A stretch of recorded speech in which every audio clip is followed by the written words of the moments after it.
At least we're doing a show. That's probably the main point. Yeah. 8-Bits Podcast, episode 14, recorded the 28th of February 2014. Sponsored by Vlash, you guessed it. He says, happy, slightly belated, getting closer to legally drink alcohol day, Shelby. Also, congrats on reaching and going past the PAX donation goal, fellas. Yeah. Which we did, and I had no idea. So that's great news.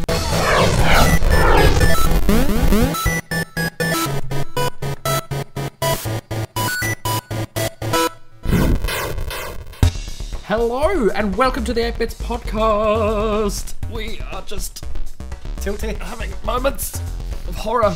I'm Maz, and this is Brad. Hello. Brucey, once again, cannot join us because, I don't know, horse? Something about Business horse. He actually arrives back in Adelaide tomorrow after about 26 hours awake, so we didn't... Instead of doing the show tomorrow, we thought, no, let's It's a lot of hours. just let him rest, and we'll smash it out today. It's Brad's birthday. Yeah. Oh, he's so thrilled to be so old now. Pretty hype. Maximum hyped about the aging process. No? Yeah. Yeah. It's just another day. Yeah. Today's obviously not your beer day. It's coming up. You're gonna have a beer day or Probably. something? Tonight, hopefully. Tonight? It'll all kick off down south in the business. Yep. You can go on the internet and find us at 8bitspodcast.com and join in the conversation on facebook.com/8bitspodcast. It's been a bit quiet this week. Probably because they didn't expect us to actually do a show when we said we're going to. Yeah. Look at us. I mean, that never happens. So. No, it never happens. So we're doing our very best to be good. This show might be a little bit light on stuff because I've been uber busy. Bruce has been away. So Brad's going to run this one, all right? Oh, so it's going to be a huge rambling mess. Yes. Nice. I managed to squeeze in some gaming. We'll get to that in the first section. But is there anything else before we head on to the news? No, go. Sweet.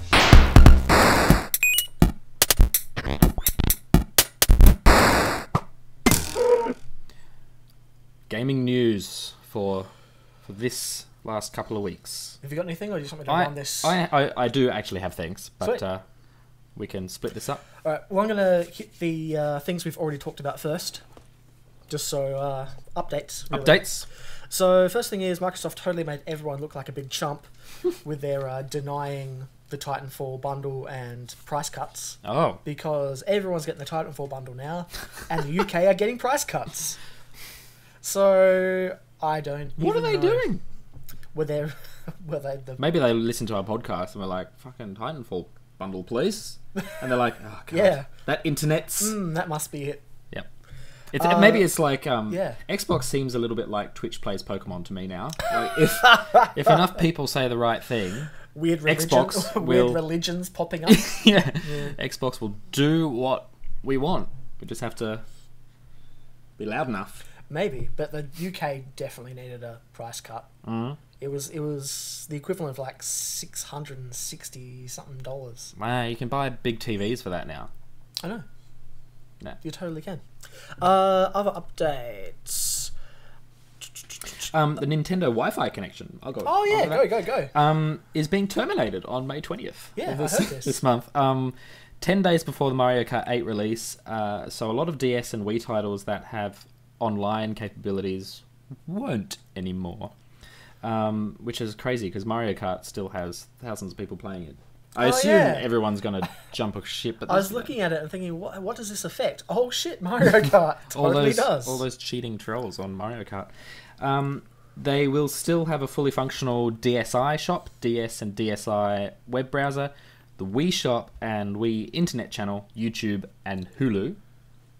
So, I don't know what that means. But DS games like Pokemon Black and White 2, Mario Kart DS, Animal Crossing, Phantom Hourglass and more. Wii titles like Super Smash Bros. Brawl, that's going to piss some people off. Oh shit. That's going to be huge. Animal Crossing, City Folk, Mario Kart Wii, and The Last Story and a bunch of others will no longer have online play. So that's a bit.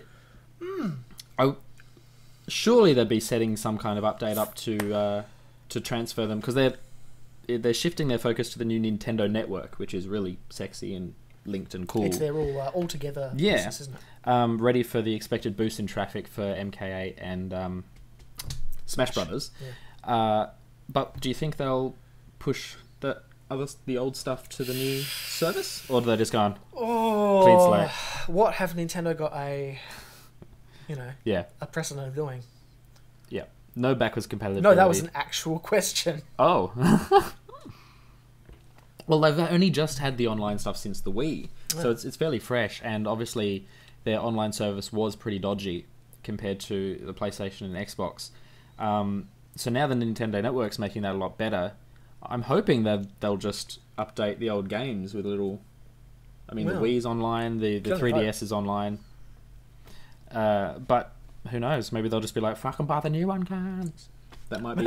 Maybe that's how they're going to finally get to buy the Wii U. Maybe. If you want to play it, you can download it in the eShop on a Wii U. Why didn't they call it the Super Wii? That is a really That's good question. better. It's way better. It makes heaps more sense. Oh, well. Another missed opportunity. Updates. Looking through the thing. Alright, so King.com, once again. Oh, they're back. They're in the back. news. They're never leaving until they go away forever. Oh, someone's going to have to kill them. Yeah, pretty much. International Game Developers Association are opposing their trademark filing and have called it quote unquote predatory. Oh, which yeah. is pretty strong language. It is. I mean, so they're taking legal actions to try and sort things out. Possibly in response to this, King have withdrawn their candy trademark. Well, good. That's not the one I was worried about. Saga is the one. Saga is the one that annoys me more. Well, yeah. Any singular words for me, as we've discussed heaps, annoys me. Oh, yeah. But, yeah. Yeah, people are just going to have to go in and just slap them. We can't. Stop it! Stop it! Legal wranglings. Speaking of which, Gearbox are suing 3D Realms and a studio called Interceptor for making a new Duke Nukem game. Why? Okay, now this one's real simple. This one, there's a very clear good guy and a bad guy. So, 3D Realms sold the rights to IP. Gearbox. Oh, yeah. To Gearbox to finish Duke Forever. Yeah. Then 3D Realms have come out to Interceptor and said, let's make a Duke game. We totally have the rights. Oh, shit. Interceptor went, alright. Sweet. We don't know, sure. And Gearbox said, what? No. I as much as not a fan of Gearbox as I am, Yeah. that's not kosher. It's not. I mean, for me, like, Gearbox may have totally fucked the Duke Nukem business, but like Spider-Man movies, Sony still owns that. They can keep trying until that contract is run out. Have you, speaking of, on a tangent, have you seen that Amazing Spider-Man? No. I kind of want to. I think it looks okay. Jason Chong enjoyed it, but he might be a little bit like Fred when it comes to movies. We'll see. I'm going to see it. Yeah. Downroad that. Got enough money. But yeah, no, it's not right to just whip back your old IP. Oh, they stuffed it. They had their shot. Did they not read their own? Yeah, they didn't. No, they don't. 3D Realm, there was something else that happened that when 3D Realms tried to sue Gearbox for more money, they didn't read their own contract properly, and basically Gearbox's lawyers pointed out this bit in the contract, and 3D Realms went, "Oops, that's so funny. I guess we suck." Oh, mate, if you're writing the contract, get it right. It's your opportunity to try and fuck someone over. Don't fuck yourself over. 3D Realms. It would have been nice to have seen another crack at. Yeah, what they were Duke, though. They were doing sort of a top-down RPG, action RPG thing. It looked interesting. Mate, just take what you're making, reskin it. It doesn't have to be Duke. It could be some other hard-ass prick. Interceptor can certainly take the work they've done and make something else with it. I hope they do. I hope they do as well. I mean, you would have thought the Duke brand is probably so tainted now you'd just want to leave it alone. Yeah. Until Mark Wahlberg makes a movie. Holy shit! I would see that. Yes. Yes. Mark Wahlberg or The Rock. As long it has to be Mark Wahlberg and The Rock. It does. Yeah, 2-player Duke. That'd be great. Oh, mate, make that happen. Oh, look how So excited you are. Ropey Sploosh. streams. Yeah. Oh, that's hot. Yeah, it is. Bravely Default on the 3DS, that old RPG thing I can't stop talking about. Yeah. If you use the Konami code on the main menu, you'll actually get a special movie that uses the gyroscope in the 3DS to, like, you know, look around, and sort of a AR experience movie which contains what people are saying spoilers for the sequel, Bravely 2, yeah. whatever it's called. But surely they mean teasers. I can't imagine it's got like plot. Like, here's the end credit sequence. The thing from is, the like, sequel. Bravely 2 has been out in Japan. Like, it's Oh, out. fuck. All right. So, well, fair enough. who knows? Or maybe you want to finish Bravely first before you get... Anyway, it's a cool little Konami business there. Staying with the... I don't know what I was thinking. My brain has gone bad. Something about Girls Club. Yeah, Nintendo Girls Club is really weird and awkward. Have you seen it? I don't know it's what on this YouTube. Is it a... It's Nintendo's attempt to market to girls. Oh, fuck me. Like, yes, girls should be marketed to, not like this. Is it like pillow fights and Oh, and ponies? almost. It's so close. Wow. It's I don't know if she's a model or she's from some soap in the UK. And her acting choices are interesting. I don't know what's happening. Oh god, the Nintendo advertising campaigns are just the worst things you've ever seen. Like, I don't remember a good Nintendo ad for a very long since. Mate. Wasn't there a really good one for Zelda? Oh, that was on the 64. Yes. Oh. There was a really good one for Banjo-Kazooie on the N64, and that's why I bought that game, not knowing what the hell it was. Great ad. And it was, it was from Rare. Who had done GoldenEye at this point. So. Yeah, that is also true. I think they did a really good new Super Mario Brothers 2 for the 3DS with the coins. That was a cool ad. But the ones where they're just families having uber fun. That is what most of these ads are. Having the shiniest fun ever. Except it's like one woman. Fucking. Like, just lying on a couch playing Animal Crossing. Ah, that's what they always are. They're doing that, or they're like training their brain. This is who this is what all the ladies did do. That? Was it? It was some Australian actress. Olivia Newton-John did it. Was it? Oh my god! A few of them have done it, and it's just like, then you got like Pat Rafter and stuff doing the Wii tennis ads. These aren't ads. No, who are you trying to sell things to? Pat Rafter. None of these things look cool to people who want to play games. Who knows? Yeah. Personally, I think Nintendo of Japan should let Nintendo of America do their own thing in terms of marketing, because I don't feel like the uber control of the Japanese headquarters is working for them. Yeah. Well, I don't know. I don't know how their advertising works, but something's gone wrong, obviously. I've got to see this Girls Club. Oh, do it. It sounded like a fan ad, Nintendo Girls Club, run by, sweaty pig hogs who are like, yes. That would be better. With webcams. That would probably be better. Fair out. Well, let's get back on Nintendo. Pokemon is on Netflix now. Pretty simple shit. It's pretty easy. Black and white series and two black and white Pokemon movies are now on Netflix. So enjoy that. You can also do Netflix on your Wii U, your Wii, or your 3DS, which we can't because we're in Australia. You can play some Pokemons and then watch some Pokemons. You can be like Pokemon, yeah, and then you can like watch Pokemon while you're sorting your Pokemon cards. In Pokemon news, I finally have the entire base set, all of it.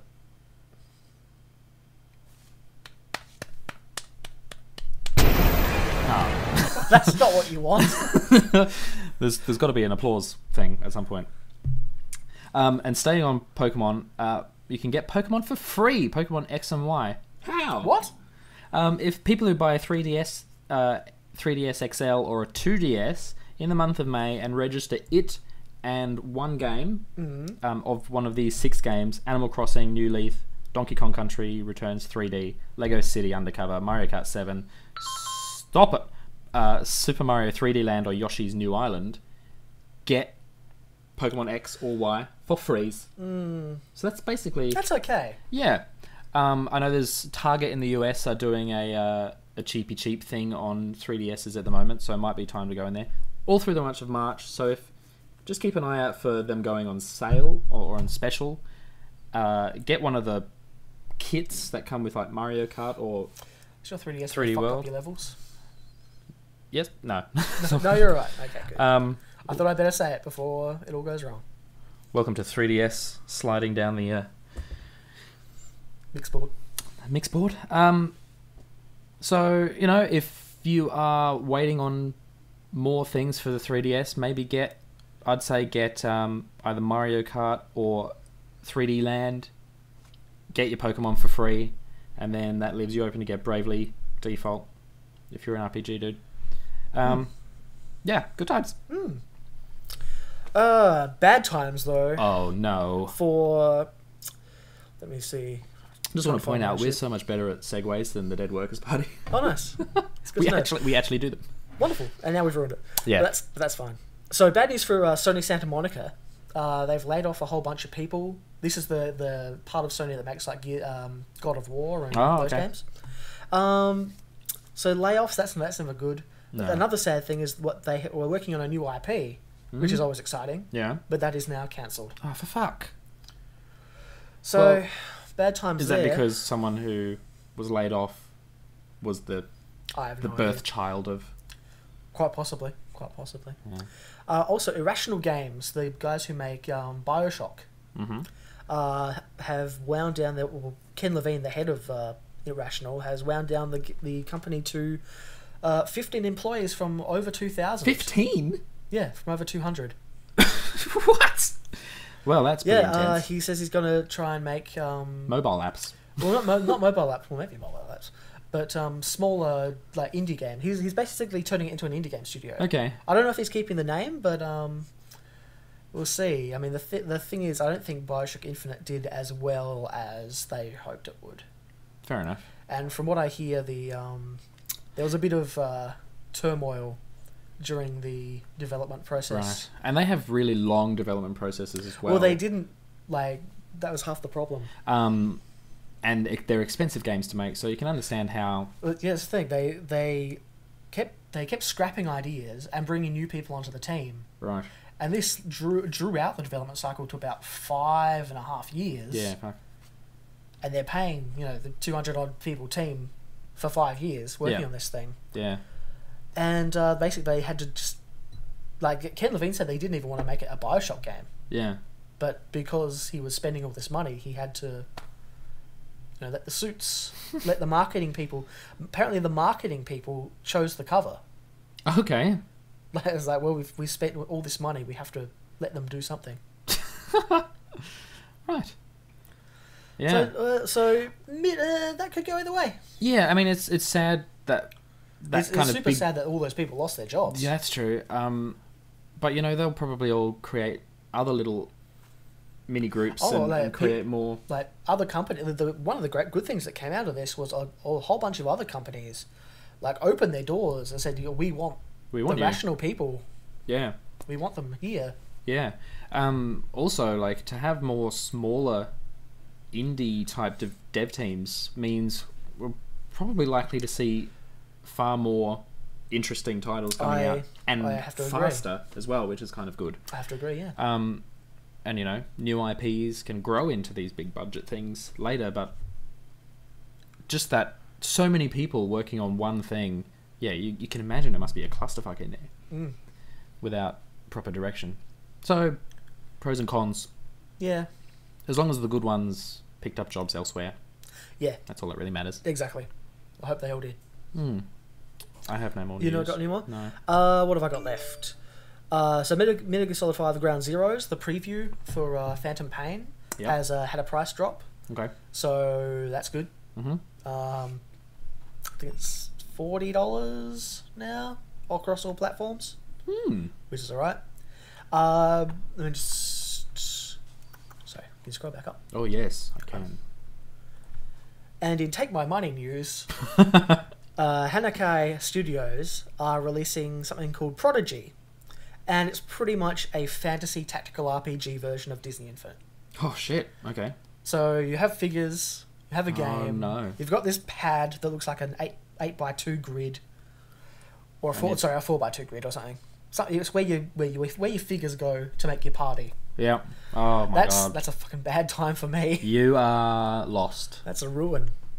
Well, good times. And in breaking news, Minecraft movie. Yes, that's finally. We've touched on this on the Shaft a couple of times because it was happening and then it wasn't happening because people forgot to talk to Mojang about it. But then they were like, "Yes, we actually did talk to you about it, and now it's happening again." Yeah. It's done by the Rocket Jump dudes. Live action with lots of special effects and Minecraft action. What will this be? It'll be a YouTube thing, I imagine. I don't know why it's not going to be a web series. It's far more financially better to make people watch. Make a million people watch 10 episodes rather than one movie, but whatever. But it's exciting, but it's not actual movie exciting. Yeah, well, I mean, what was the Lego movie going to be about? And that turned out really well. So yes, who knows? But this is the difference. This isn't a legitimate feature film. Oh. It's a internet Freddie Wong movie. So it's basically an extended fan film for Minecraft. Well, that's not half as exciting. No, it's not. Yeah, when people calling it the Minecraft movie, it's like, well, no, it's not. It doesn't have Samuel L. Jackson in it. Oh. I'm struggling to find out how that would even work. Anyway, but I want to get these motherfucking blocks. Fucking creepers. I want you to get all these motherfucking trees off this motherfucking block. Yeah, it's going to be a tight. That's a round black peg in a very square hole. That's not going to work. Samuel L. Jackson has the voice of the Ender Dragon. There you go. Hey, that works. I got it in there. It's fine. Oh shit. That's all of the news I have. I'm happy. Let's move on to what we've been playing in the plays.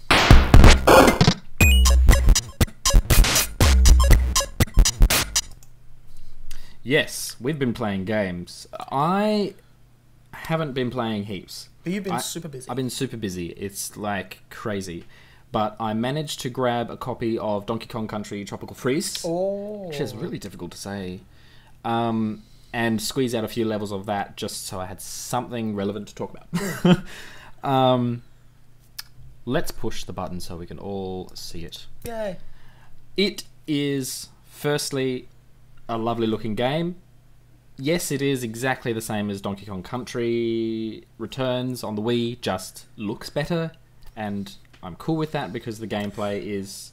It was a really short development cycle as well. They seemed like they were making it at the same time. Yeah, you know what? They probably had the sequel ready to go for the Wii, Donkey Kong Country style on the SNES, and the Wii U was announced, and they were like, let's just upgrade all the assets. Yeah, quite possibly. Or even they already knew about the Wii U. Yeah. And, started making another game. They probably knew that nothing was going to be released on the Wii U. So... anyway, I'll just go through my thoughts as I thought them. Sure. The menus have lag problems. Oh.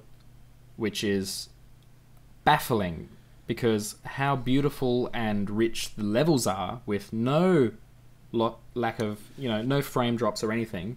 Like, just the detail in the levels is crazy good. How bad is this lag problem? The lag is stupid. Cause, there's it is a loading screen, but you're looking at it going, every time I see this, I'm like, why? It's basically, it's the same loading screen as the Wii one, where it's just Donkey Kong running across the screen left to right with sort of 3 layers of silhouette that, Yeah, okay. In the background. And it's chugging furiously. The Wii one didn't. So it's not lag. It's loading problems. It's loading problems. Ah. And you're going, why is it struggling so much on a menu screen? Something that I would have thought they would see and go, mate, let's just simplify this loading screen. Yeah, you would have thought so, wouldn't you? I know. Seems simple. It really massive oversight. Considering once the level loads, it's like rich, full, amazing, gorgeous, all of these things happening, so many layers, beautiful props everywhere, and you're just like, well, what's the problem with the menus and the loading? Weird. Yeah. Anyway, I keep saying menus, I mean the loading screens. But aside from that, everything else is going crazy. The HD is really nice, just in the water and as it should be, and the things. It's really nice. It's probably one of the best looking. It's probably not as good looking as 3D World, in my opinion, but maybe that's just because it's 2D. It's still great looking though. The fur, all the monkeys have fur now. I mean, who cares? But it's still another texture they have to render. Yeah, it's a nice look. You know, Cranky Kong's got his wispy beard and stuff. That's pretty cool. So you've got Donkey, Diddy, Dixie, and Cranky, and they all have the separate moves. Donkey Kong hasn't changed. Diddy Kong has lost his peanut gun, and he's just got his jetpack. Dixie Kong has her hair whip, and she can make your jump go up. So, like, Diddy's more like Peach, just lets you float longer. Sure. Dixie goes in like an arch and goes, whoa, I'll go a little bit higher. And Cranky has the Scrooge McDuck cane. He certainly does. Yes. Which is actually quite difficult because you can't just hold it and bounce around. You have to put it down each time. So it's Donkey Kong just being a cunt, as the game should be. That's what it's known for. David Wise, the composer of the original Donkey Kong series on SNES, is back to do all the music. And that I've heard like 4 levels of music and the underwater music, and it's all just great. There's like nostalgia trips. Yeah, that music was good. And yeah, so he's, you know, still got the skills, paying the bills. Donkey Kong Country games are notoriously difficult. Is it good difficult, or is it bad? Like the first game has moments of good difficult, but also moments of bad difficult, where you are doing leaps of faith to faith, I guess. And you're talking SNES? I'm talking SNES. Yeah, and the second one on the SNES, which is the one I grew up with, because I got it in the SNES package at that release, was the same. Like, it's bad. It's good difficult where you're like, yeah, I'm fucking rocking this, or, you know. But then there are some levels where you're going, whoa, really? Not fair. Not fair. Difficult. Not even fair. And the Wii version was a lot of... it seemed pretty easy for the first few worlds, and then it started ramping up in difficulty, and then it got really hard if you watch my playthrough. And a lot of it was pretty unfair difficult. Leaps of faith and... Yeah, but not so much that I would complain about it, but already in this one, I am literally 4 levels in. The first level, I don't... This is good difficult. The secrets are really hard to find. That's fine. That's super good. That's all good. So I'm like, mate, I only got 4 out of 9 puzzle pieces? This is the first level. This is retarded. And I was looking for them. I wasn't just speed running the level. I was looking, because there's no time. I love that shit. But yeah, so I'm okay with secret. But by the second and third level, I'm like, ooh, it's getting a bit hard. I need to get my chops up. I had a look at other reviews who had played through it a lot further than I had, and it turns out that they were having the same kind of problems where the game is teaching you how to beat a level inches at a time, and that's the difficulty level. You'll get past one small section, and there are less worlds in this. There's only 6 worlds, I think, but the levels are longer. There's no longer harbors. You're like going in like quarters now, and it's like, oh my god, these levels. Like, I can pick up the gamepad, play one level, take maybe 15-20 minutes on it, and go, that's ages. Okay, that's enough. That's long for... That's super long for a Donkey Kong level. It's really long. So I'm not sure how it's going to get later on when you're stuck on a level and you can't get past the third act of it, and it takes you 20 minutes to get there. So I don't know whether I'm sold on that so much. The new Super Luigi U with the shorter but harder levels was really good because quick challenges was nice. This longer but also harder, I don't know how I'm going to feel come World 2 or 3. It might grind you down. It might. It already is. It's like, maybe I've had enough. I will actually be playing it with Bam on his channel, so I'm not going to play it anymore on my own. And I'll have a chance to try the multiplayer as well to see if that is worse or better than last time, because multiplayer used to drain your balloons super quick. Yeah. Super quick.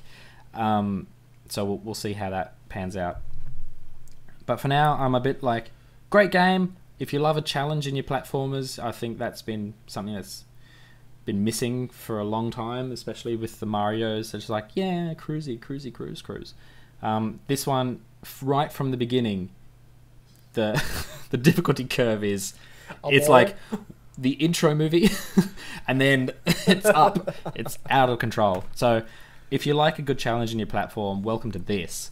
And as far as I can tell, there's no fucking Uber Kong anymore. There isn't. No, there's no white gorilla. I'm happy about that, because fuck yeah, if you can't do it, you're shit. But hats off to anyone who finishes this game. Because I can tell it's going to be one of those moments where you just go, yeah, I finished that. And people are going to go, mate, nice, respect. Respect. At the moment, I'll probably do a little mini review. So interim score? Yeah, so at the moment I'm giving it a 4. Yeah! Just because I feel like Donkey Kong Country games should be difficult. And I feel like my skill level... see if it needs to be this difficult. Yeah, when I get further in, if I don't get better at the game as I play, then there's problems. And we'll see how multiplayer goes, and I might raise or lower the score. But right now, sitting at a Donkey Kong game, I'm like, yeah, this is cool. Yeah. Nice. The end. Cool. So I've been playing more Dark Souls. Yes. More Dark Souls. Progress has been made. I beat the Gaping Dragon, gapingdragon.com. I've also beaten the Hydra. Okay. So now I'm in Blighttown, which is, as I've been doing some reading, the most painful part of the game. Far out. So I will enjoy that. Right. That's all I've got to say on that, so you can probably stop there. Okay. There's just an update. Update. So we're still not scoring it yet? You know what? I'm going to give it 4. All right. I'm going to give it 4. It's rough. It's not going to be for everyone. But if you've got the patience to put the work, you really have to put the work in. Is it Donkey Kong Country Tropical Freeze hard? It I think it'll be harder. Seeing you haven't played Dark Souls and I haven't played Donkey Kong, I'd find that impossible to say. But I've also been playing adventure games. I've smashed through 3 adventure games since our last podcast. You are nailing it. You're doing all the gaming for everyone who's currently can't game. Pretty much. So hats off to you. So the first one I'm going to talk about is Stick It to the Man. This is available on PlayStation Network, and I believe it's also coming to the Wii U shop. And it's on Steam too. Is it on Steam as well? Yeah, because I was, after you mentioned it last time, I had a look and I went, yeah, I could play this, but I didn't have the time or the cash to pay. Let me tell you what. You don't need to. Oh! I was very disappointed. Okay, good. If you're on the video and you can see the footage, it's really selling itself as a Psychonauts style point and click game. What you're getting is a puzzle platformer. So you're getting Little Big Planet. You're getting Little Big Planet, and it's not a great platformer, and it's not a great puzzler. Oh. Bums. Yeah, it's... you know, if I'd paid full price for this, I'd be way more disappointed, but I got it on the sale. Okay. So is it basically just grab stuff, rub it against stuff while platforming? Yeah. So you play as Ray, this guy who gains psychic powers in a spoiler-free way. Yes.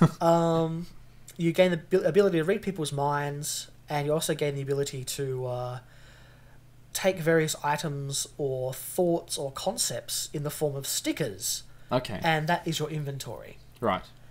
And you can apply these stickers to different places to solve puzzles. Mate, Mario RPG Sticker Star already did this. Yeah, I probably did it better. And I heard that game wasn't great. Right.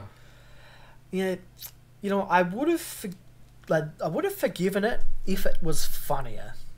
I was about to say, like, there's a lot of dialogue too, isn't there? And there's a fair chunk of dialogue.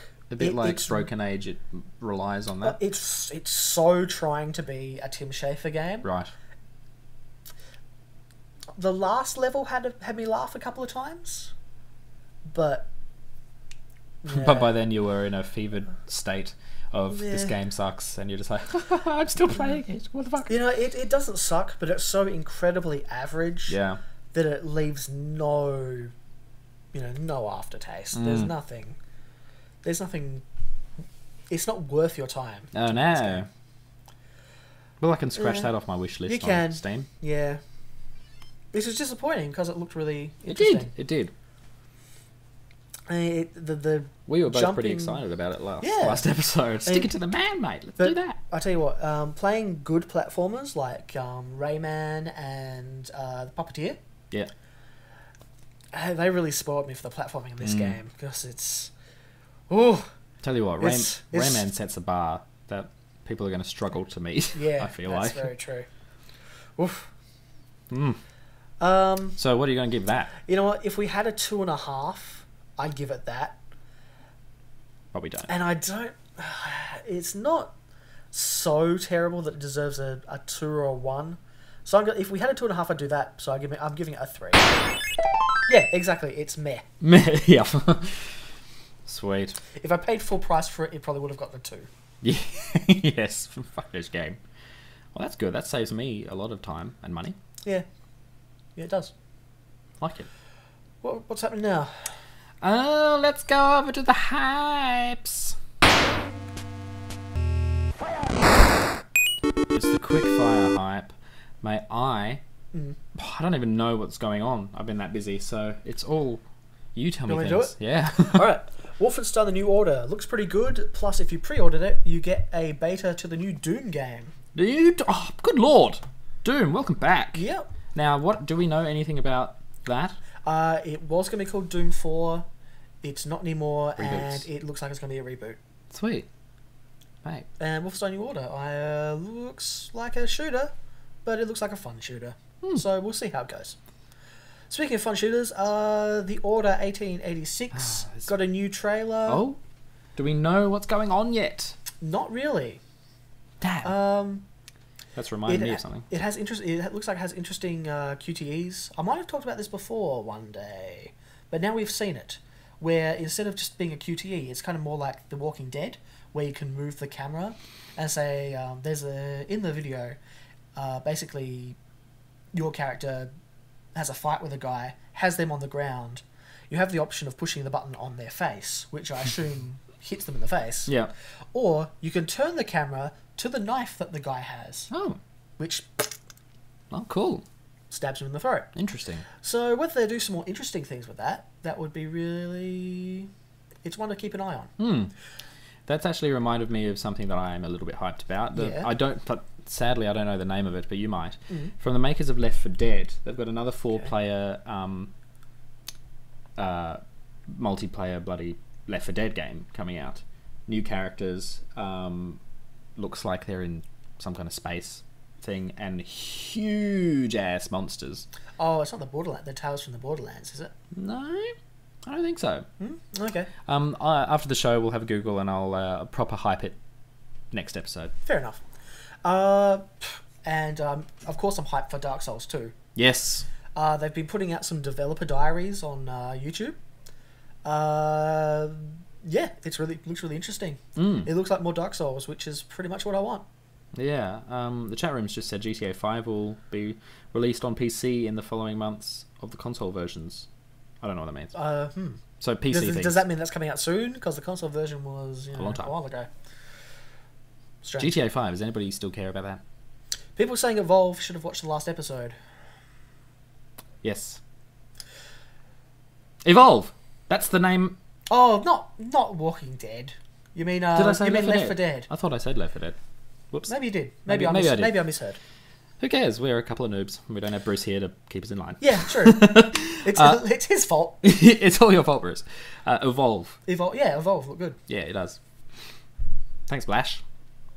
You've earned your money. The exact opposite of that. Maximum hype.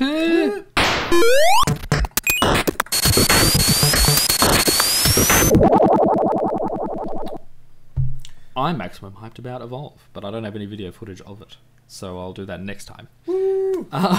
Spoiler alert. Sweet. I'm maximum hyped for South Park Stick of Truth. Constantly. Is it ever coming out? It's coming out next week. You what? What? It's like push back. It's out now. Tomorrow. Yeah. So the classification stuff's been interesting for this. Yeah. What's going on there? Basically, we're getting some scenes cut out. Okay. But that's that thing where you talk about they've put in describe it or something. They put in text and a crying koala. Excellent. Of course. Fucking pussy Australians. Of course, it's really easy to get a US version. It absolutely is, now that we know that trick. And for those playing at home, if you've got a mate on Steam who isn't in Australia, get them to gift it to you, and huzzah. You don't even have to worry. I have another trick that I another trick. use, which doesn't involve my computer exploding. Oh, yes? What's that? I probably shouldn't endorse it. Okay. Okay. I'm going to do this in a O.J. Simpson if I did it sort of way. Oh, yes. If I did it. 90s. So, if I was going to do this, I would go on my hypothetical PlayStation. Yes. And possibly make a new account. Set it for the US region. Yeah. Possibly. Maybe. The end. Go to my PlayAsia account, which I may or may not have. Give them actual money. Yep. In exchange for PlayStation fake money. Yes. That is usable on the US account. Yes. Which may not exist. which you may or may not have. It definitely doesn't. Wink. How does that affect your... because I did that. Or maybe I didn't. You might have done that. On my Steam. If you did that. If I have done that on Steam and had a second account so that I could maybe get Left 4 Dead uncensored, which I might have done, but I probably didn't. But I might have. Logging in and out of those two accounts was a pain. If you were to do it on your PlayStation, it looks like it's much easier because hypothetically you would log into your US account, which is just on the side where it's got your account, the shutdown. Yes. You do that, maybe. You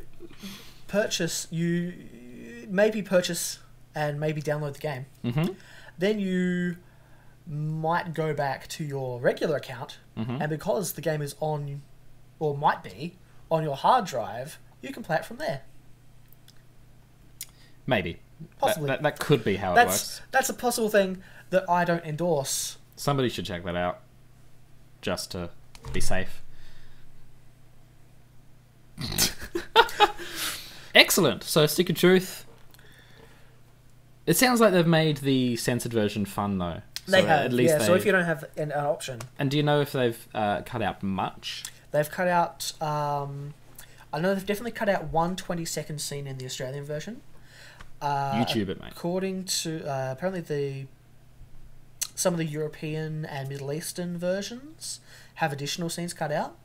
I don't know if that whole thing... Like, I don't know if all those scenes equal... This isn't... a problem with Australia now because we do have an R rating. Yeah, we got an R rating. This is them just wanting to keep it M15, isn't it? No, it's rated R. Oh, it's got an R rating. Okay, that's weird then. You see, the scene in question that the Australian board had problems with was a scene where I don't know if your character does, but Randy, Stan's dad, gets anal probed. I just saw that in the clip. It's in the clip. It's in the clip. It's in the trailer. Yeah, but apparently it's like. Oh, nice. It goes in and out. Yeah, and that was their issue. In true South Park fashion, it's abhorrent to watch. Yeah. It's the exact same problem they had with Saints Row 4 and the alien probe gun. Okay. Which was it inserted in. Yeah. And then you fired the person away. Yes. So they've just got a problem with anal breaching. They've got a problem with insertion, basically. Yeah. Okay. Penetration. Well, what can you do? I want to see that personally. So there you go. Yeah. Well, at least there's a funny version that you like. A funny. Yeah. They've really said, "Well, fuck you." Yeah. Here is a crying koala. Good times. Do you know what would have been better?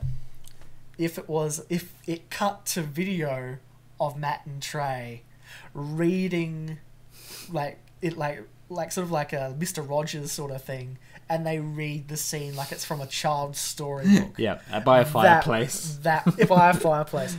Like, remember when the South Park VHSs came out and they introduced every episode in front of a fireplace?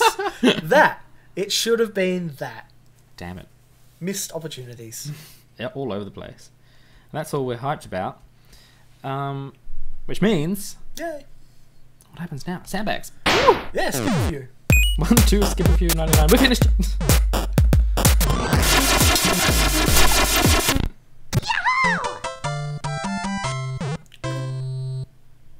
Welcome to the Sandbag. This is audience participation, of which we haven't had much of it. But let's just recap our PAX Australia. We've hit the business. Yes. We're apparently Thank you. Going. I every time I went to write something on either my Twitter or the Facebook page, I literally didn't have the words to say enough to say thank you to everyone who made it possible for us to head off to PAX. Yep. So that's the thing.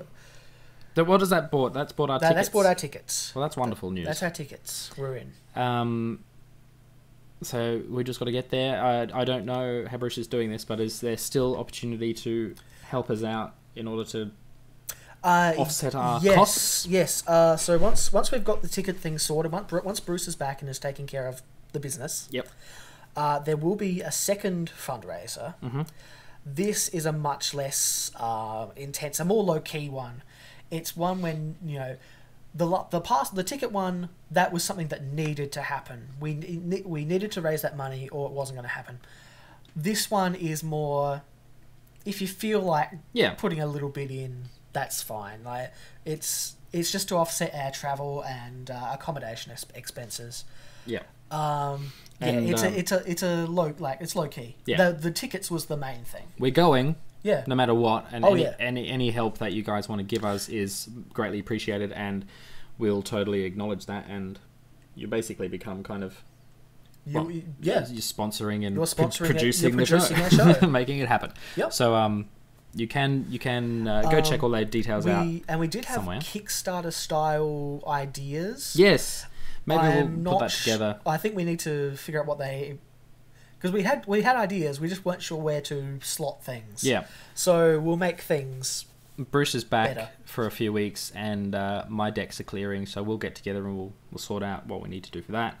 And you can get some sweet swag or something. I don't even know. Yeah. Don't even know what the ideas were. But you can go to 8bitspodcast.com or our Facebook page, facebook.com/8bitspodcast, and check out how you can help us in our PAX journey that we are actually going on. 8 bits at PAX. Yeah, we're going to be there. Fucking sweet. That's exciting. It is. In other Sandbag news, we said at the top of the show, thanks to Vlash, Shelby had her birthday. Oh, yeah, happy birthday, Shelby. Massive... For the other day. It was yesterday, wasn't it? Yeah. Massive fan artist who's been doing art all over the place for years now. It always makes me smile when I see something new from her. We always appreciate it and get a good joy out of it. So happy birthday to you, and keep up the great work. And keep drawing and doing stuff, and her channel is actually pretty funny. It's kind of like Ellen Page playing video games, is what it sounds like. I have to see that. Yeah, it's good. And she kicks around with Gurks and a few other guys as well. So a good little crew playing some Left 4 Dead stuff, and she plays Amnesia and stuff like that. So check her out. She is the One Silent 1-1. Oh god. So how do we do that? I don't know. I'm going to put it up in video right now as Brad fills. Dance boy. There we go. Yeah, great. It's youtube.com/ that was smooth. the number 1 word 1 silent number 1 word 1. Well done, Shelby, for making your life the most difficult thing to get involved in. Rough times. That's the worst. Wow. YouTube name. But there you go. It's written in places, and fuck. Just subscribe to it. Then you never have to type it again. Exactly. Yeah, she's cool, and we love you, and thanks so much for your business. In other stuff, on the Facebook, and I know you probably already replied to this, but we'll do it live. Hal, who looks a bit like Bam in this photo. Does. Currently trying to come up with a D&D D20 Pathfinder campaign for a few mates of his, although most of, if not all of them, have never played anything other than Munchkin. The condition was that the campaign had to include time travel of some description. Any ideas on how to go about this? Brad, you're the man to speak to. I totally already replied. I totally already sorted them out. Thus making Facebook sandbags completely redundant. But well, I don't think that was really one. I think that was just him asking a question. Fair enough. But if you want to know, I ended up... Give us a recap. So we discussed what he wanted, which was sort of a sci-fi campaign with Doctor Who style time travel, like sort of Gonzo time travel, as opposed to more serious time travel with like consequences, stuff like that. So I suggested he go kind of the Stargate route, right? Where the players are a team assembled to travel to dimensions, time, places, time periods, places, whatever, to do a thing of his choice. Yeah, I mean, the thing about all the players being new, a mission-based campaign would probably be a good place to start. Don't give them a big story arc to work on. Just give them one satisfying chunk. Exactly, and don't give them the big arc. Don't give them the sandbox. Yeah. Yes. Because they are both really intimidating in their own ways. They are. But a mission, as they get, and as I was saying to him, as you get more comfortable, you can start expanding the world. Stephen Moffat, little do some things, little pieces in there. Maybe the the corporation they work for isn't all that good, and they have to rage against the machine. Yes, and that portal kind of Doctor Who-y setup lets you do anything you want. Yeah, you step through a portal and it's literally anything you can think of. It's a world made entirely out of Play-Doh. I mean, you could use it. Say you had a whole bunch of campaign setting books.